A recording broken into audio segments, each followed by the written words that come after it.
বন্ধুরা, তোমাদের সাথে আবার একটা নতুন ভিডিওর সাথে চলে আসলাম। তো শ্রাবণ মাসের প্রথম সোমবার এখানে আমি শিব ঠাকুরকে বসিয়ে নিয়েছিলাম, বসিয়ে স্নান করাবো বলে। আর একটা বাটিতে নিয়ে নিয়েছিলাম অল্প একটু দুধ, আর সাথে নিয়েছিলাম ঘি, মধু আর সিদ্ধি। তো একে একে আমি শিব ঠাকুরের মাথায় ঘি মধু মাখিয়ে ভালো করে ডলে তারপরে আমি দিয়ে দেবো বেলপাতা, তারপরে দিয়ে দেবো দুধ আর সিদ্ধি মিশানো জলটা। তো একে একে ভিডিওটা স্কিপ না করে দেখতে থাকো, সঙ্গে থাকো, পাশে থাকো। ভোলে বাবাকে বসিয়ে ঘি আর মধ্যে দিতে মাখিয়ে নিলাম, তারপরে বেলপাতাও দিয়ে দিলাম। তারপর একে একে আমি শিব ঠাকুরের মাথায় যে সিদ্ধি মেশানো দুধটা ছিল ওটা দিয়ে ঢেলে দিয়ে বলবো ওং নমঃ শিবায়, ওং নমঃ শিবায় করে 3বার করে বলার পর আমার জল ঢালা কমপ্লিট হলো। আর কমপ্লিট হয়ে যাওয়ার পর দেখো আমি ফুল আর কাটা কিনতে পারিনি, ফুল যেটা মানে আগের দিনে ছিল অল্প ফুল ছিল, তো সেটা দিয়ে আমি ঠাকুরকে একটু সাজিয়ে দেবো।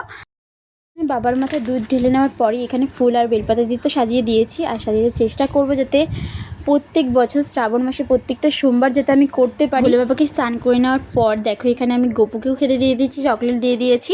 আর সকালে আমার পুজোটা কমপ্লিট হয়ে গেছে। আর ঠাকুরকে দিয়েছিলাম একটু প্রসাদে পেয়ারা আর কলা, আর দিয়েছিলাম একটু কাজু কিশমিশ। তো এখানেই আমার পুজোটা কমপ্লিট হলো। আর পুজো কমপ্লিট হয়ে যাওয়ার পর আমি চলে যাবো ডিউটিতে।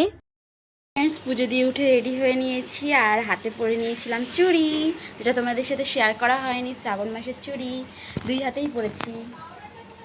তো এইবার আমি ডিউটিতে চলে যাব। চলো, আজকের এই ছোট্ট মিনি ব্লগটা শ্রাবণ মাসের সোমবার তোমাদের কেমন লাগলো তোমরা অবশ্যই কমেন্ট করে বলো। কিন্তু আবার একটা দেখা হচ্ছে নতুন ভিডিওর সাথে। চলো, টাটা, বাই বাই গাইস।